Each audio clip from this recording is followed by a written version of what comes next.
Bueno, muchas gracias amigos, muchísimas gracias, son todos unos fenómenos que están acompañando desde todo Hispanoamérica. Estaba viendo que, bueno, de Canadá, Estados Unidos, México, para abajo, todos. Se ha sumado muchísima gente, siempre tenemos de todos lados, pero les cuento que he visto mucha gente de Chile también, que antes se habían sumado algunos, pero veo que cada vez están sumándose más. Así que buenísimo eso, súper contentos, y ahí se están subiendo mucho más en estos momentos. Pero bueno, acá me confirman que se había perdido la conexión, ya volvió, así que bueno, estamos todos como para arrancar. Gracias a todos. Bueno, Guillermo, ahora sí, ahora sí. Coloca el micrófono, Guille, porque no se te escucha. Ahí, ahora está. Ahí está. Ahora. Bueno, bienvenido, te hiciste desear como los grandes artistas, bueno, en este caso un artista del pensamiento, de la creación de metodologías, de innovación, y como ya vamos atrasados, yo me callo porque no vinieron a escucharme a mí, sino a escucharlo a Walter, así que todo tuyo, muchas gracias, y en un rato hablamos. Dale, Guillermo, gracias. Bueno, ustedes saben que Guillermo es un gran amigo y además es colega y profesor de IPKIN, así que muchas gracias, Guillermo. Bien, gracias a todos por estar este rato con nosotros. Bueno, les cuento, este es nuestro último encuentro, es el número 11º, es nuestro último encuentro de todo lo que hemos iniciado hace 11 semanas atrás. Estamos súper contentos porque han pasado casi 7.000 personas por encuentro internacional de innovación. Para ser más exacto, 6.800 y pico personas de colegas de toda Hispanoamérica, así que estamos súper contentos con eso. Cerramos hoy, mejor dicho, hoy comenzamos, ayer, para ser más exacto, comenzamos el nuevo diplomado con sala llena. Estamos lanzando un tercer diplomado en el mes de septiembre. Estamos lanzando un tercer diplomado en el mes de septiembre, porque ustedes saben que nosotros en cada diplomado no permitimos más de 35 personas en cada diplomado por un tema de calidad académica, y bueno, estamos ya en las 35 personas y ya tenemos lista de espera para nuestro próximo diplomado en septiembre. Así que realmente muy, muy contentos con todo esto, y aparte muy contentos con ustedes por todo este tiempo que han estado con nosotros, y les cuento, como les dije antes, que vamos a seguir en el mes de julio con dos encuentros mensuales sobre esto que estamos haciendo, que es esta comunidad internacional de innovación que estamos todos juntos trabajando fuertemente. Así que muchísimas gracias a todos.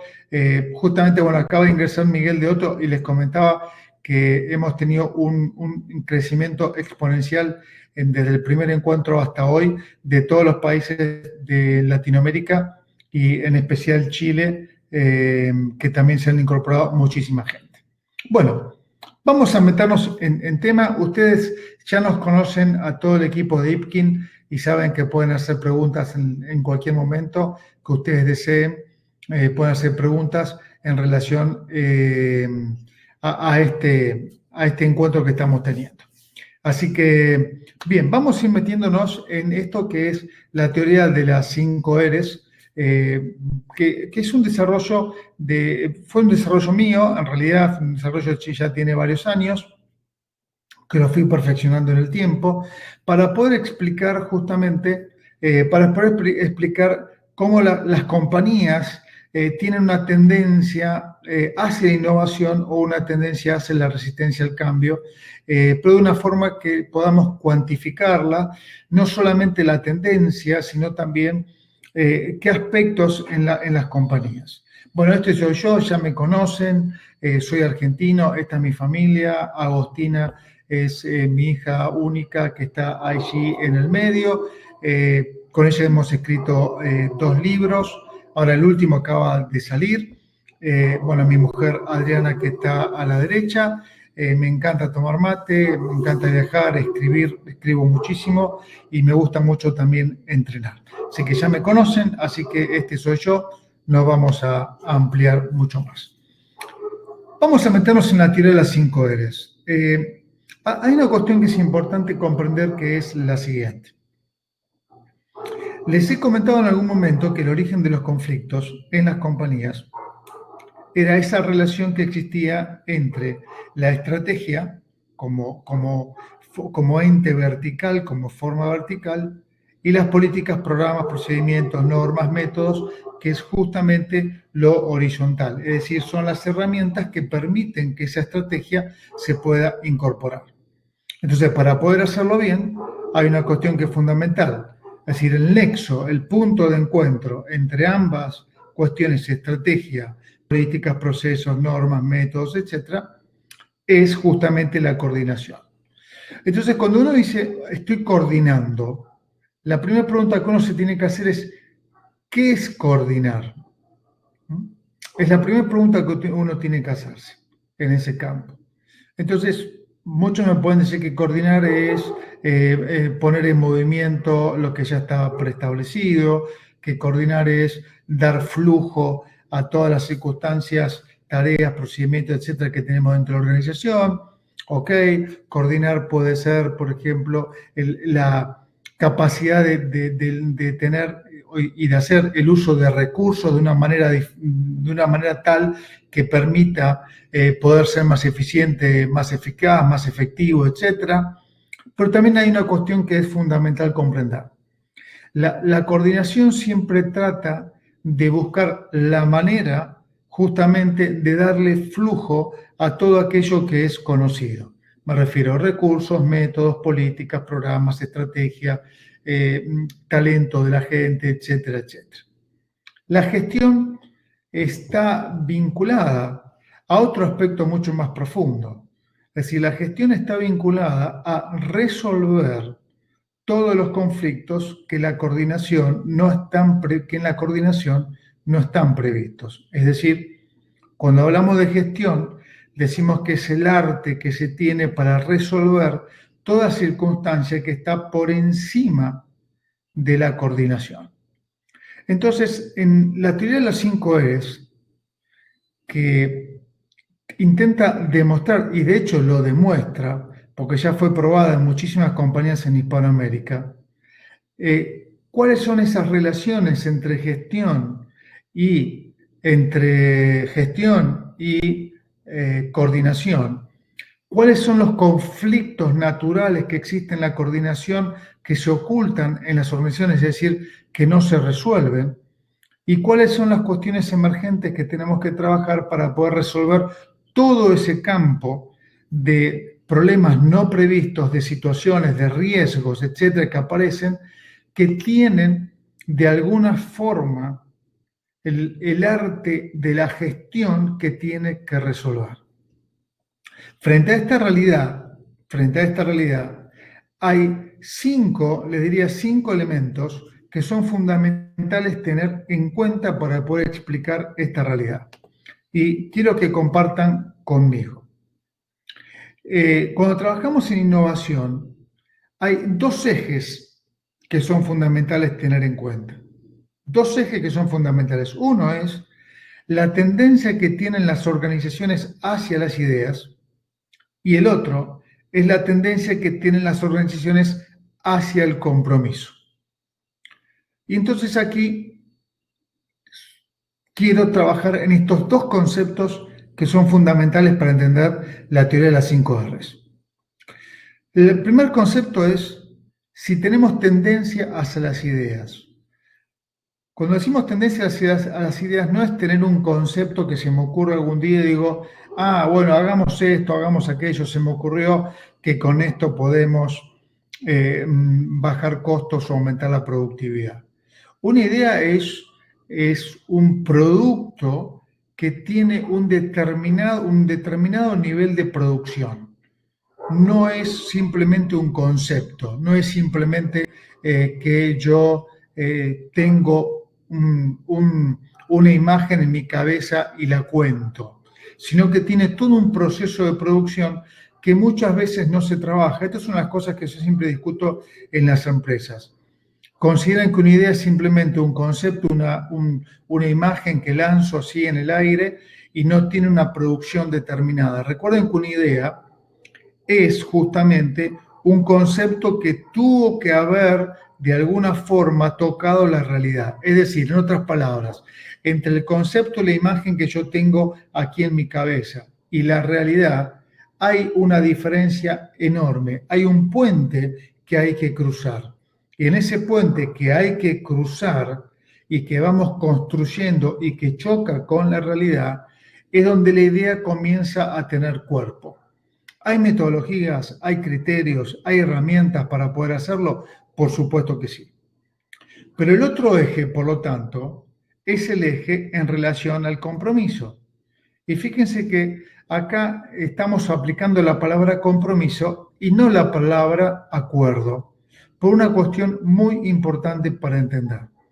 Yo les dije a ustedes hace un ratito que la diferencia entre coordinación y gestión es que la coordinación se basa en la definición, en la estructura, en el flujo de todo aquello que fue previsto. Y la gestión se separa para poder trabajar sobre todos esos conflictos emergentes, todas esas situaciones no pensadas, todas esas cuestiones que no tenemos experiencia sobre ellas, lo cual nos obliga a un arte del pensamiento para poder resolverlas. Frente a esta realidad, el compromiso, ¿dónde se está apoyando? ¿Y cuál es la diferencia entre acuerdo y compromiso? Les he comentado, creo en algún momento, o en algún webinar que siempre doy, que justamente los acuerdos son las restricciones que uno hace de su libertad individual para ejercer justamente los acuerdos. Es decir, ejercer la coordinación. Cuando alguien hace un acuerdo, de alguna forma lo que hace es restringir su nivel de libertad individual. Si yo hago un acuerdo con Guillermo, digo, Guillermo, ¿me acompañás en el último webinar como presentador? Sí, me dice, excelente, vamos que te acompaño. Cuando me está acompañando Guillermo, él está restringiendo voluntariamente su nivel de libertad individual. Él podría estar tomando mate con su señora, con Viviana, él podría estar cenando, él podría estar viendo una película en Netflix, y sin embargo, él decide estar acá. Lo mismo de mi parte. Entonces la pregunta es, ¿cuál es la diferencia entre un acuerdo y un compromiso? Es que el compromiso, en términos simples, lo que busca es llevar el acuerdo para resolver todos los problemas, situaciones, riesgos, etcétera, que ocurrieron fuera del acuerdo. Es decir, que no fueron previstos en algún momento. Es decir, el compromiso tiene un tremendo sesgo de voluntad sobre aquello que no fue previsto. Por lo tanto, si yo trabajo en innovación, lo más lógico que tengo que tener en mi cabeza es que cuando empiezo a construir algo nuevo, lo que más tengo delante mío es todo aquello que no imaginé. Repito esto, lo que tengo delante mío es todo aquello que no imaginé y que tengo que resolver. Y para eso tengo que pensar rápidamente y volcarlo a la realidad en un puente de construcción que me permita a mí ir dándole forma a ese concepto, a esa imagen que tengo en mi cabeza, chocando y dentro de esa realidad que estoy observando, y es la conformación justamente de las ideas. En ambos casos, en la tendencia a las ideas como la tendencia al compromiso, hay herramientas, hay criterios, etcétera, para poder determinar niveles, formas, etcétera, para poder construirlo. Frente a estos dos ejes, las compañías tienen, les diría, 5 comportamientos que se dan inexorablemente en todas las compañías. Inexorablemente. Entonces, quiero trabajar sobre ellos. Hay 2 comportamientos que están vinculados a la retención, a no salir, a no ser innovador, a buscar permanecer en nuestra zona de confort, a mantener nuestros privilegios, nuestros derechos, etc. Esas dos formas de pensamiento que se vinculan en nuestro comportamiento en la organización se llaman retrocesos y recurrencias. ¿Qué son las recurrencias? Es la forma que tenemos de gestionar bien lo que hacemos mal. Si ustedes recuerdan el último encuentro, estuvo Romeo de la Cruz, un gran colega guatemalteco, una gran persona y un gran estudioso además.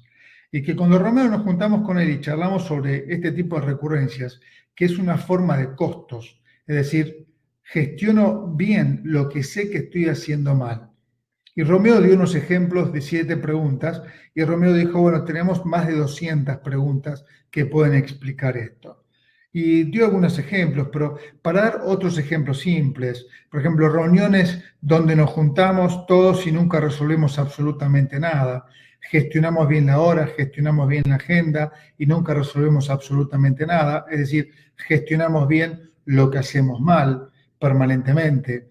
Gestionamos bien una reunión pidiendo a la gente que ingrese media hora antes, sabiendo que va a ingresar media hora después.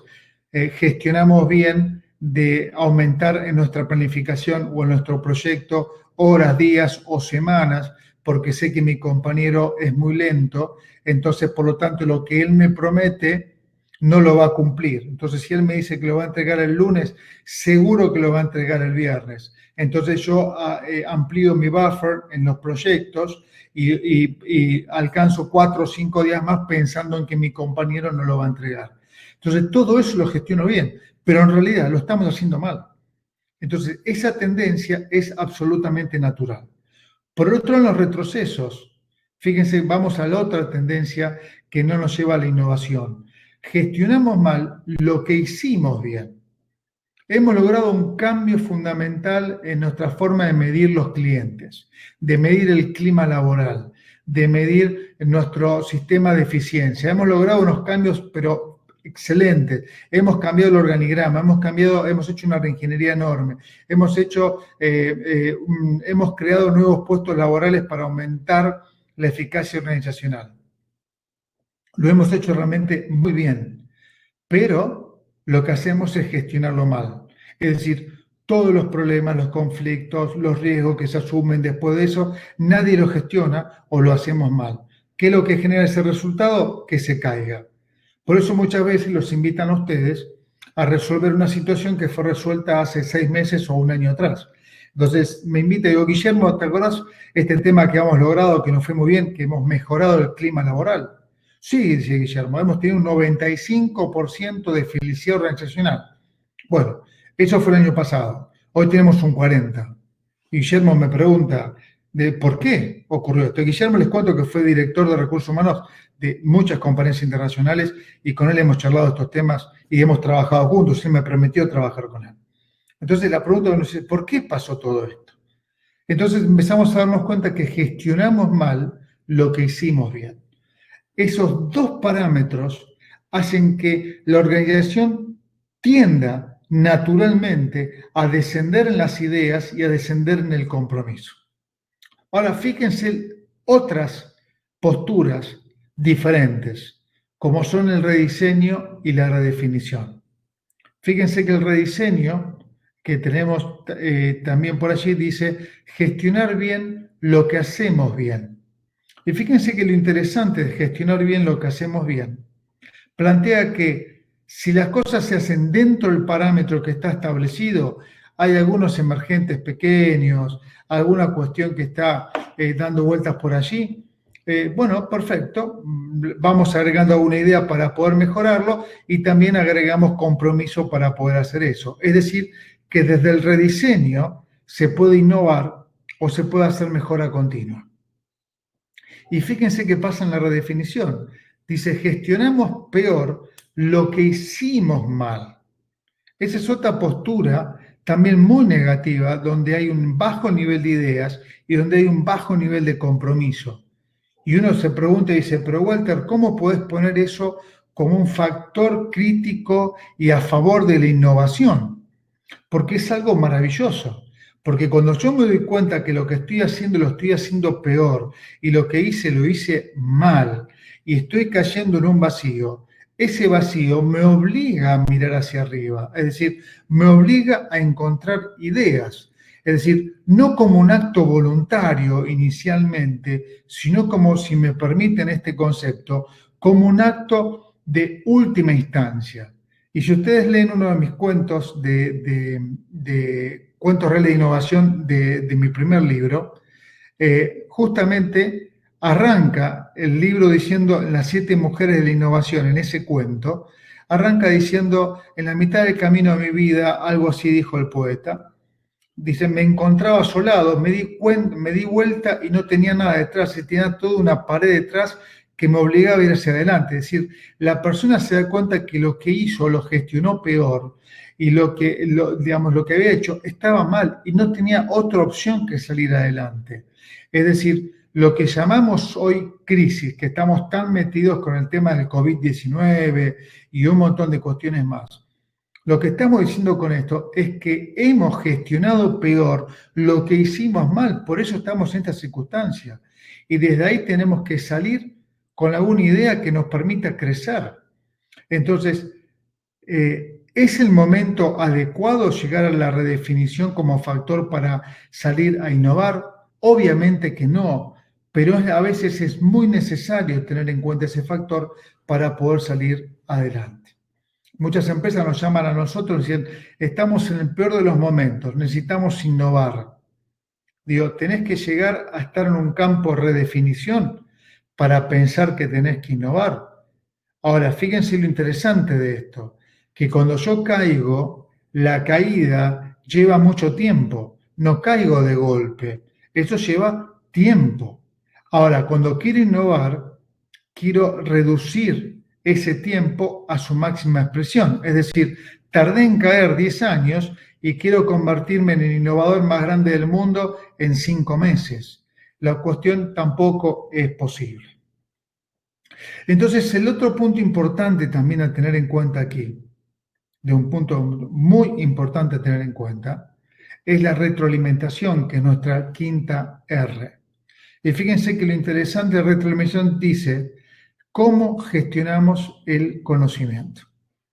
Entonces acá tenemos 2 formas de ver esto, que nos llevaría todo un webinar poder explicarlo con detenimiento, pero ¿qué gestionamos en la compañía? Gestionamos la experiencia, es decir, el saber, es decir, gestionamos lo que ya sabemos, lo que está aprobado, lo que institucionalmente funciona, o gestionamos conceptos, abstracciones, imágenes, o en todo caso, una bendición que puede ser una idea. Entonces, si yo me paro en el retroceso y en la recurrencia, lo que hago es gestionar permanentemente lo institucionalizado, el saber, los límites que la compañía me pone. Si me paro en el rediseño y en la redefinición, lo que busco es gestionar lo abstracto, el pensamiento, la imagen que tengo que justamente convertir en idea. Porque si no queda en algo absolutamente abierto, algo absolutamente abstracto, algo que está dando vueltas por ahí, y mi director de la compañía me va a preguntar abiertamente, Walter, ¿esto genera productividad? Es decir, pongamos la productividad en 3 preguntas básicas. ¿Me deja más dinero? Pregunta número 1. ¿Me reduce costos? Pregunta número 2. ¿Evita de alguna forma inversiones innecesarias? Pregunta número 3. Si yo no tengo respuesta a esas 3 preguntas, estoy muerto antes de comenzar, que son las 3 preguntas típicas que las compañías hacen, que la pueden llamar con el concepto de productividad, sin ningún lugar a dudas. ¿Deja más dinero? ¿Baja costos? Me impide, repito esto, me impide que haya inversiones innecesarias. Ese es el punto fundamental a tener en cuenta. Cuando entiendo estas 5 R's, me permiten tener un mapa de la compañía que me permite generar esas constelaciones de relaciones en las compañías que son las que generan mayor o menor niveles de productividad, son las que generan mayor o menor niveles de costos y son las que generan mayor o menor niveles de inversiones innecesarias y o necesarias. Por supuesto, ¿cómo averiguo todo esto? Por supuesto que hay una auditoría, hay preguntas para hacer, hay un conjunto de preguntas que están bien determinadas como para poder entender todo esto. Pero hoy no es el día, el punto más importante es entender las 5 R's. ¿Y hacia dónde van las 5 R's? Hacia una sexta R, que son justamente los resultados. Que cuando hablamos de resultados en Ipkin, no hablamos de objetivos. No hablamos de conseguir un objetivo. Y para Ipkin, un resultado es una transformación de la realidad. ¿Qué es una transformación de la realidad? Es una idea implementada que logró dominar un ámbito, un espacio, un territorio que hasta ahora no había sido dominado. Transformé esa realidad. Recién ahí estamos hablando de un resultado. Las compañías se equivocan, pero enormemente, en pensar que un objetivo es un resultado. Cuando lo piensan de esa manera, el problema que tienen es que consiguen objetivos permanentemente y no se sostienen en el tiempo. Traducido en términos más simples, esos objetivos se vuelven a constituir en un costo. Nos movilizamos, pusimos recursos, hicimos un montón de movimientos para alcanzar un objetivo que no transformó la realidad, quedó en el medio y hubo un retroceso. Y cuando hubo un retroceso se convierte naturalmente en una recurrencia. Es decir, comenzamos a gestionar bien lo que hacemos mal. Por lo tanto, los retrocesos y las recurrencias van pegados permanentemente, se complementan permanentemente. Y la redefinición y el rediseño también hacen lo mismo. En la medida que voy, fíjense lo interesante, en el rediseño, en la medida que voy creando cosas, el rediseño, ¿qué es lo que plantea? ¿Tengo que llegar al límite de estar en crisis para poder pensar? La respuesta es no. Entonces, ¿qué hace el rediseño? Tengo que naturalmente pensar como pobre. ¿Cómo piensa un pobre? Me creo crisis. Y ustedes dicen, pero ¿cómo es eso posible? Es un pobre, vive en crisis. Claro. ¿A qué me refiero con esto? Tengo que pensar como pobre. No dije soy pobre. Si yo soy Google, no soy pobre, pero piensan como pobres. ¿Por qué motivo piensan como pobres? Porque Google, Intel o alguna de esas compañías, las cuales con alguna de ellas he tenido la suerte de poder trabajar en algún momento, hay una cuestión que es fundamental. Ellos saben que si pierden la innovación, saben que si pierden las ideas, pierden el origen de su rentabilidad. Es decir, la innovación no es casualidad, es el origen de su rentabilidad. Entonces, por lo tanto, aunque sean multimillonarios, aunque tengan todo el dinero del mundo, la crisis para ellos es pensar como pobres. No tenemos y necesitamos más. Tenemos que inventarnos crisis. Fíjense, por ejemplo, en términos muy simples, inventan hasta formas distintas de seleccionar personal. Hay una película muy bonita, se llama Dos locos en línea o algo por el estilo, realmente no me acuerdo el nombre, que habla sobre Google y el proceso selectivo que tiene Google. Entonces, más allá que es una película, etcétera, permanentemente están pensando en cómo innovar todo, porque eso es lo que los deja a ellos en primer lugar. Lo mismo en un montón de compañías. Y hablemos también de las hidden enterprises, es decir, las compañías ocultas. También hay un montón de compañías. Yo trabajé en algún momento en una compañía norteamericana que hacía herraduras para caballos. Cuando me llamaron, yo me reí y dije, herraduras, ¿para qué me están llamando a mí? Una compañía que hace herraduras para caballos. Herraduras para caballos. Y tenían todo un sistema, todo un área de innovación para caballos que valían millones de dólares y para caballos de carrera. Y me explicaron un montón de cuestiones que realmente son maravillosas y mi ignorancia era, y sigue siendo, enorme, enorme. No entendí. Bueno, justamente están trabajando. Fíjense que, ¿quién se pone a preguntar sobre una herradura de un caballo? Bueno, hay alguien que se está dedicando específicamente a eso como una compañía, digamos, absolutamente oculta. Y así podemos dar un montón de ejemplos. Si seguimos adelante con la teoría de las 5 R's, fíjense que de alguna manera decimos que el retroceso no es hacer sostenible los resultados alcanzados, el rediseño es la mejora o cambio, lo que hemos charlado hace un ratito atrás que yo me adelanté y se los comenté. Sí quiero pararme aquí en un par de comentarios. Fíjense que en la recurrencia nosotros colocamos y decimos aceptación y tolerancia de los errores en los procesos. Aceptación y tolerancia de errores en los procesos. Hay compañías que tienen un altísimo nivel de tolerancia en los errores. Entonces ustedes miran, Walter, pero los errores son parte de la innovación. Y la respuesta es no. No, sáquense eso de la cabeza porque no es cierto. Para Ipkin, ¿qué es un error? Un error es una falla, una anomalía que tiene el sistema, que está identificada, que la podemos ver, que está ahí adelante nuestro, que muchas veces sabemos cómo resolverla y sin embargo no lo hacemos. Es decir, quedan ahí. Y nos acostumbramos a trabajar con ese error. Entonces, cuando nos acostumbramos a trabajar con ese error, lo que hacemos es decir, cuando nos acostumbramos a trabajar con una falla permanente, continua, etcétera, que sabemos que podemos resolver y que además la podemos identificar, nos acostumbramos a tener tolerancia frente al error. Entonces, después le digo, Guillermo, tenemos que innovar. Y Guillermo me dice, ¿innovar para qué? Si acá toleran todos los errores. Digo, pero es necesario innovar. Y Guillermo me dice, no, tranquilo, Walter, tranquilo. Doy este ejemplo con Guillermo porque sé que piensa totalmente contrario al ejemplo que estoy dando, ¿no? Tranquilo, Walter, no te preocupes. Tenemos suficiente rentabilidad como para cubrir todos estos errores.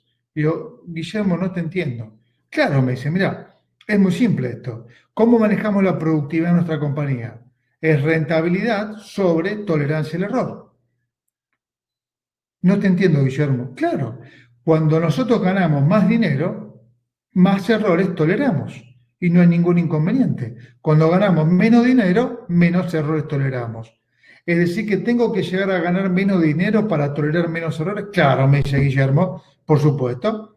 Es así. Cuanto más dinero, más errores, total, se toleran. Y cuanto menos dinero, menos errores, así lo seguimos para adelante. Ah, le digo, Guillermo, qué linda fórmula la tuya. Entonces, frente a esta realidad de las empresas y de muchísimas empresas, de muchas empresas, tenemos una condición que es importante entender la diferencia entre error y equivocación. La equivocación significa, bueno, acá me estoy viendo alguna pregunta, sé que Guillermo está anotando muchas, pero Javier pregunta acerca de los fracasos y otras preguntas más. Ahora, cuando termine esta exposición, que la termino en 2 minutitos, Javier, voy a responder cada pregunta a ustedes, que Guillermo gentilmente me está ayudando. Así que, si quieren preguntas, por favor, hagan todas las que quieran. Es el momento ahora, porque mire que termino en 2 minutitos más y voy respondiendo las preguntas que empiezan a aparecer. Entonces, y cuando esta situación está así, lo que genera son justamente zonas de confort. Y fíjense los retrocesos. No hacer sostenibles los resultados. Eso es maravilloso como estrategia. Me dicen, tenés que ir para aquel lado, voy para aquel lado, tal sé que lo voy a hacer y no va a durar. ¿Por qué motivo? Porque hay resistencias al cambio que están al inicio de la idea, resistencias al cambio que están en el proceso de la idea y resistencias al cambio que están al finalizar, es decir, al implementar la idea. Y la pregunta que les puedo hacer a todos ustedes que me puedan responder es, ¿cuál es la resistencia al cambio más dañina? ¿Cuál es la más fuerte de todas ellas, que es la más difícil de poder resolver? Es una linda pregunta que me encantaría que la respondan.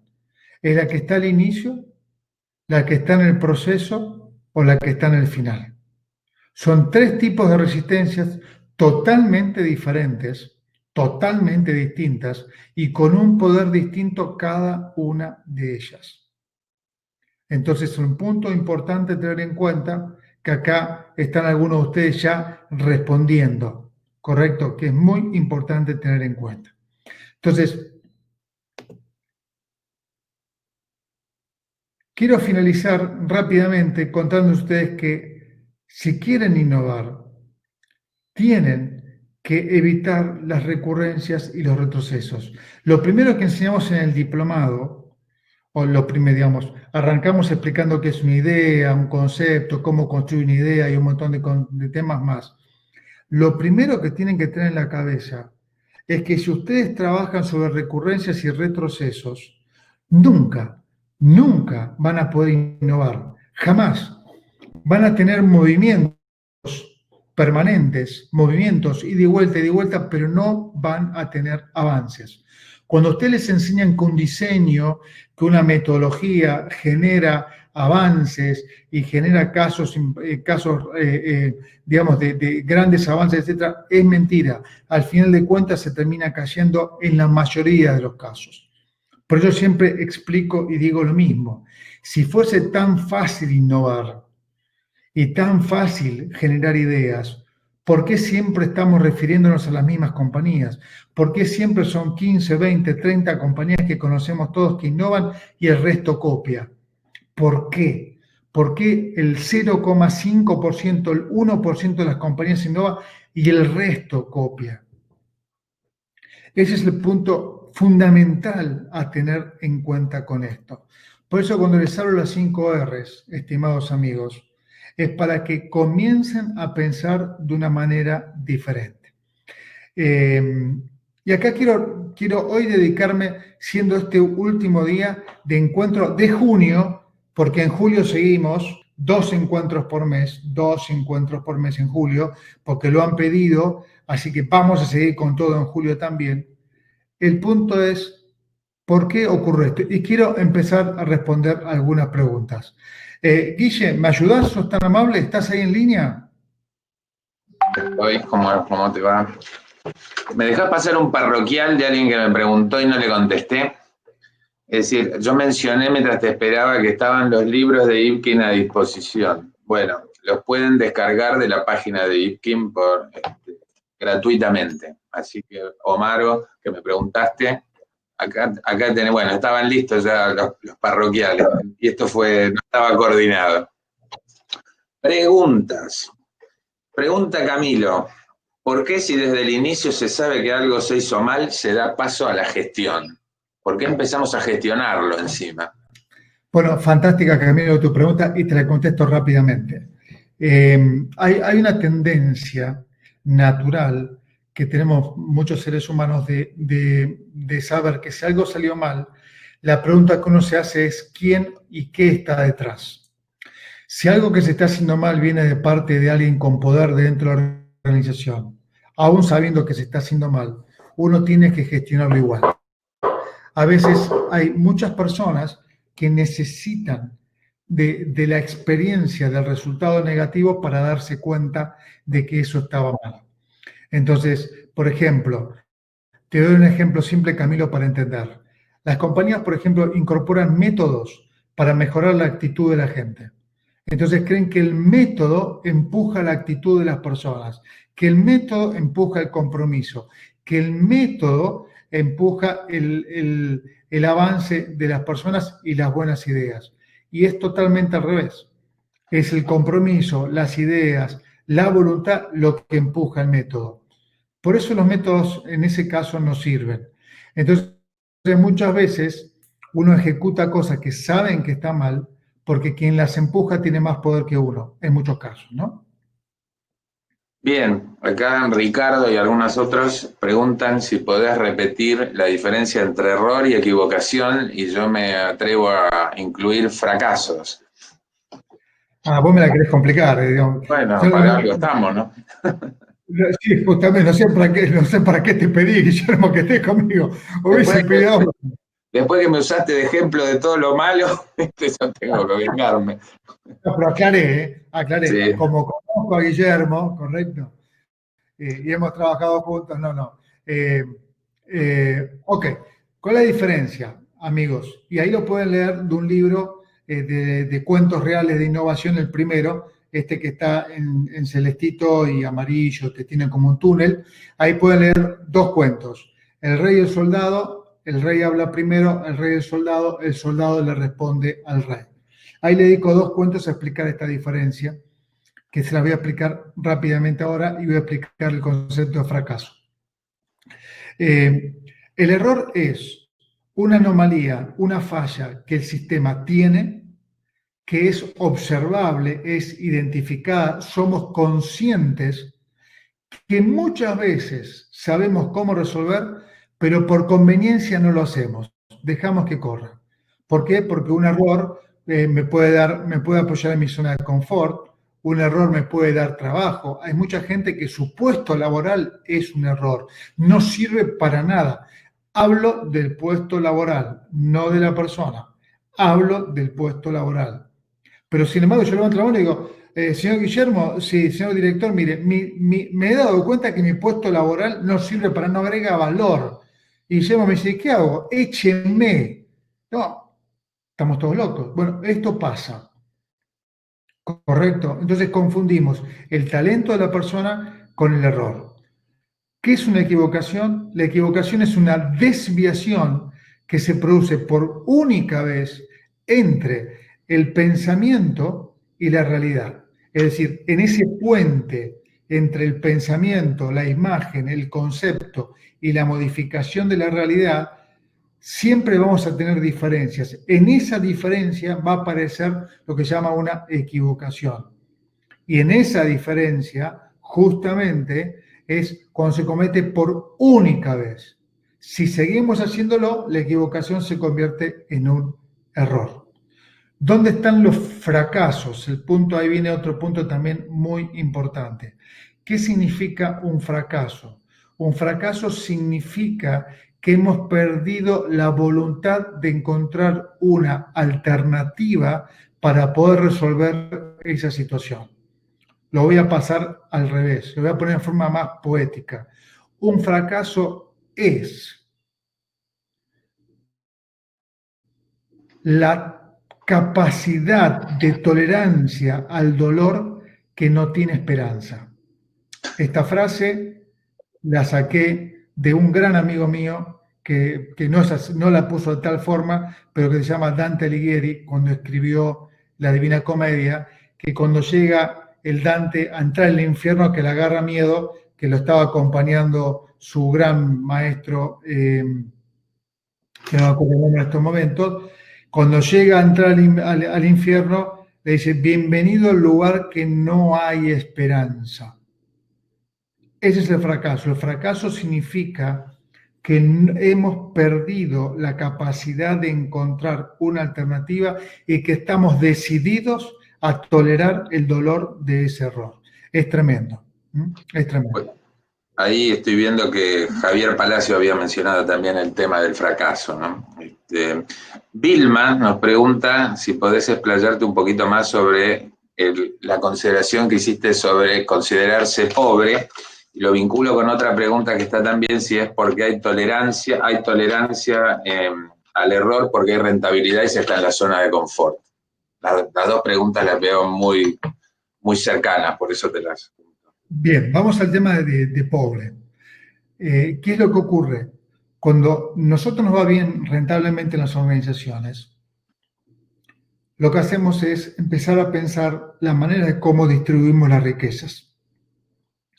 Y las personas que innovan, las empresas que innovan, más allá de necesariamente distribuir esas riquezas en distintas cuestiones, lo que buscan siempre es pensar como pobre. ¿Qué significa pensar como pobre?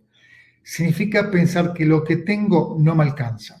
Y ustedes dicen, pero ¿cómo es esta situación? ¿Bill Gates no le alcanza el dinero que tiene para poder vivir? Sí, por supuesto. A él, a la mujer, a los hijos y a los recontra tataranietos que pueda tener Bill Gates, Steve Jobs o cualquiera que nosotros conocemos. Cuando digo pensar como pobres, significa que el saber que tengo, el conocimiento que tengo hasta aquí, no me alcanza para modificar una realidad que yo quiero. Fíjense cómo Bill Gates, cuando se fue a trabajar con todo el tema de la Fundación Gates y con las vacunas y todo lo demás, él dijo, todo lo que sé no me alcanza, tengo que volver a aprender.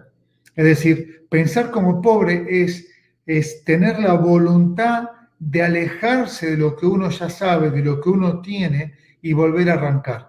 Esa es la parte más interesante del pensamiento como pobre. Yo cuando voy a las compañías a trabajar el tema de innovación, les digo, tienen que pensar como pobres. Como pobres significa darse cuenta que lo que uno tiene no alcanza. Necesito más. En Ipkin pensamos como pobres, permanentemente. Yo obligo a que piensen como pobres. ¿Para qué motivo? Para que puedan pensar en algo diferente. Y por el otro lado, el tema de la rentabilidad de la zona de confort, ¿era, Guillermo, Correcto. la pregunta? Sí. Bueno, es muy simple. No sé quién lo preguntó, pero estimado amigo, la respuesta es muy simple. Hay muchas compañías por diferentes sectores que son muy rentables.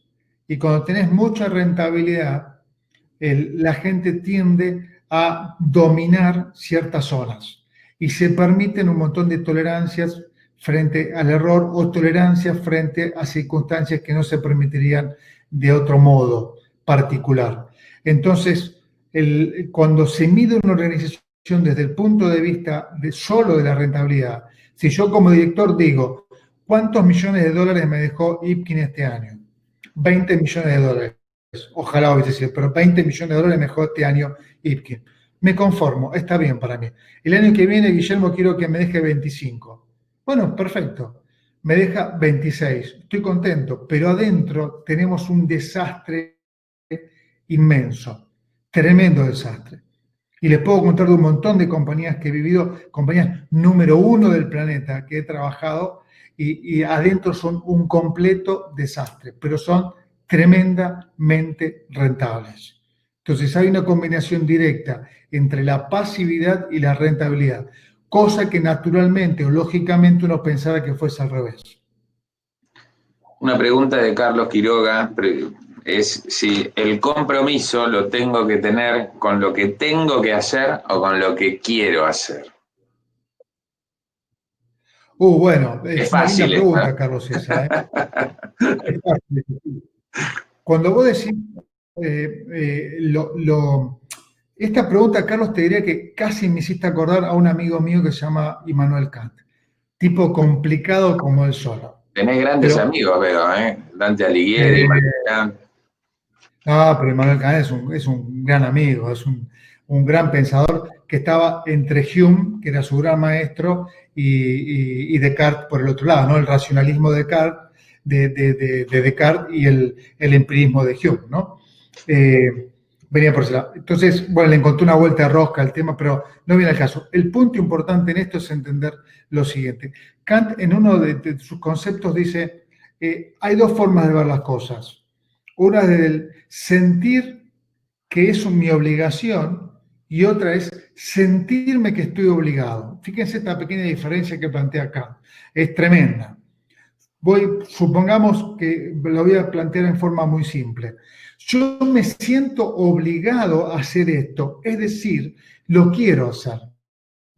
Por ejemplo, hoy yo estaba hablando con una persona que me llamó, me dice, Walter, quiero hacer el diplomado de Ipkin y no tengo dinero.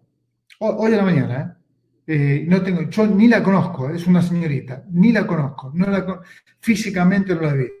Le dije, bueno, permitime becarte con el diplomado.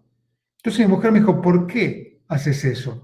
Porque siento que lo tengo que hacer, porque como decía Joaquín Sabina, en una de sus canciones tan maravillosas, dice, si alguna vez doy algo de lo que tengo, es porque alguna vez recibí más de lo que doy. Y, por ejemplo, un agradecimiento enorme que yo tengo, y lo siempre digo públicamente, es a Guillermo, que en algún momento yo estaba sin trabajo y Guillermo me ayudó, por ejemplo, desinteresadamente, absolutamente desinteresadamente, me dio una mano enorme. Hace muchos años atrás de esto. Lo cual siempre lo cuento, siempre lo cuento. Entonces el punto es, si a mí alguna vez me dieron algo más de lo que yo podía dar, ¿por qué no puedo dar algo más? Eso es, me siento obligado a. Pero por el otro lado, cuando me obligan a, es decir, cuando me dicen, vos tenés que hacerte, Carlos creo que fue que hizo esta pregunta, vos tenés que hacer esto, vos tenés que hacer aquello, etc. Entonces yo no me siento obligado, me obligan a, y hay muchas veces el compromiso se cae.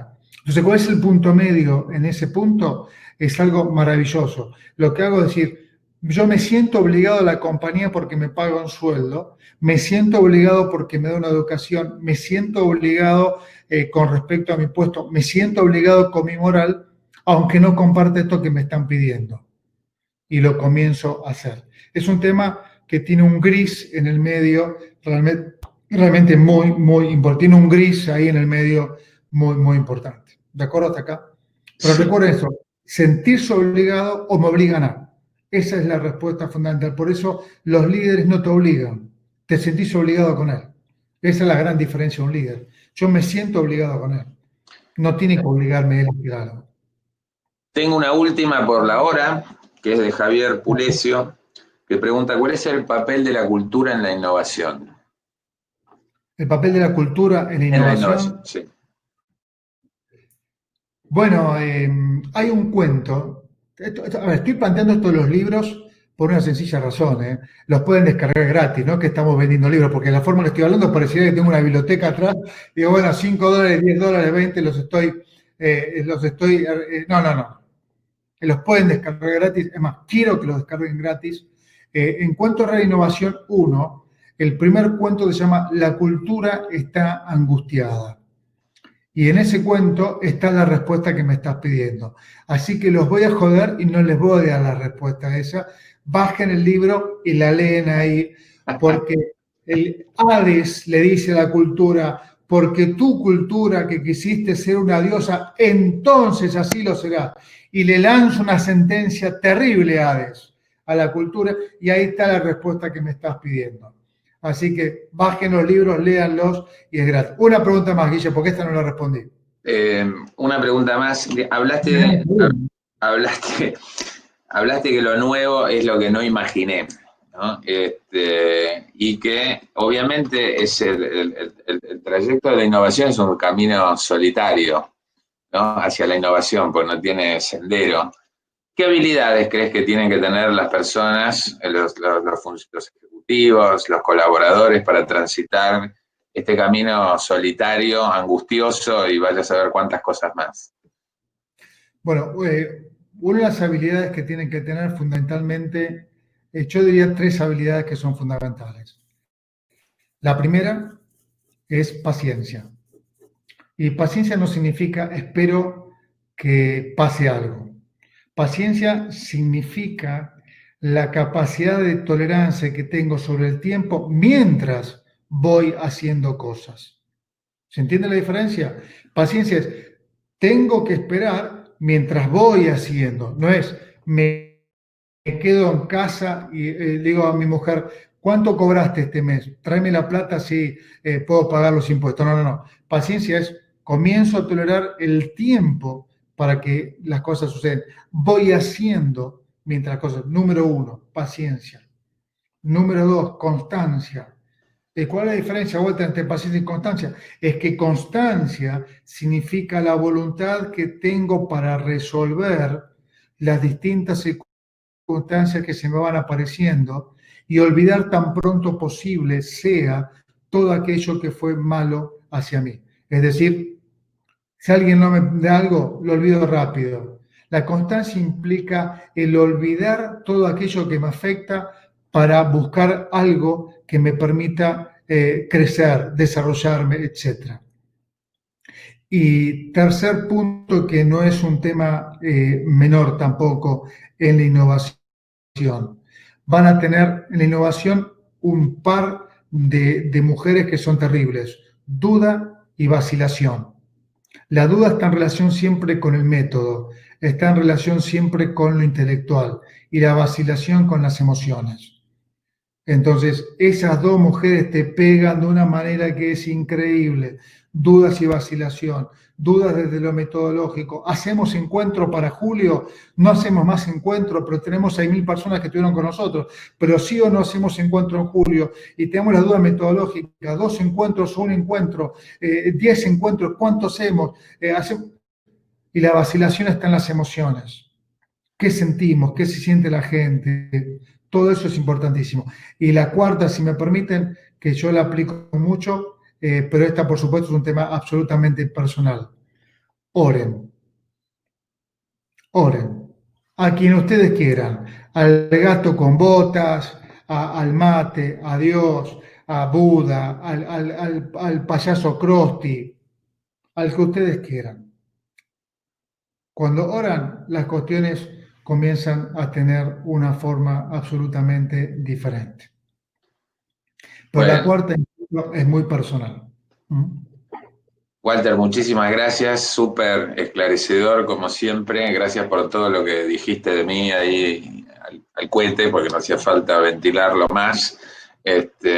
Y agradecerle a toda la gente de Latinoamérica que está poniendo cosas muy lindas, agradeciendo a vos y a Ipkin todo lo que ha sido este encuentro internacional de 11 seminarios, 11 webinars, y bueno, y tenemos muchas actividades, como les dijo Walter, como les anuncié yo al comienzo, se viene el tercer diplomado, los cursos cortos, y más webinars a partir de julio, no ya semanales, sino quincenales.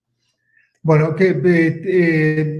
hacemos ¿cómo es que tenemos un anuncio dominical? ¿Cómo es que, Un parroquial, un aviso a parroquiales. Bueno, chicos, en julio salen especializaciones de Ipkin. Van a salir de las 13 que tenemos, salen 12, 5 especializaciones. Sale en 5 de Thinking Theory, que es lo que yo les expliqué, pero realmente en profundidad, son 11 encuentros. Total Rewards, con el tipo más grande de Latinoamérica en Total Rewards, que es Jorge Isaac, es el número 1 de Latinoamérica en este tema. En gestión de la desmotivación, donde vamos a enseñar a cómo desmotivar, no a motivar, eso hay un montón nosotros vamos a enseñar a cómo desmotivar. Es decir, si ustedes quieren destruir la motivación de la gente, hagan este programa. Entonces van a entender cómo desmotivar. Después vamos a ver Fronteras Líquidas, que es todo filosofía de procesos, que realmente es un tema muy profundo para las compañías, y vamos a tener negociación asimétrica. Para todos aquellos que quieran inscribirse y que han participado de encuentro, por favor pueden participar en encuentro, y solamente con decir que participaron en encuentro tienen un porcentaje de beca que se les dará en algún momento el equipo comercial, que no sé cuál es, pero me dijeron, Walter, aclararles que van a tener una beca. Un porcentaje de beca. Yo, si una beca me mata. Un porcentaje de beca.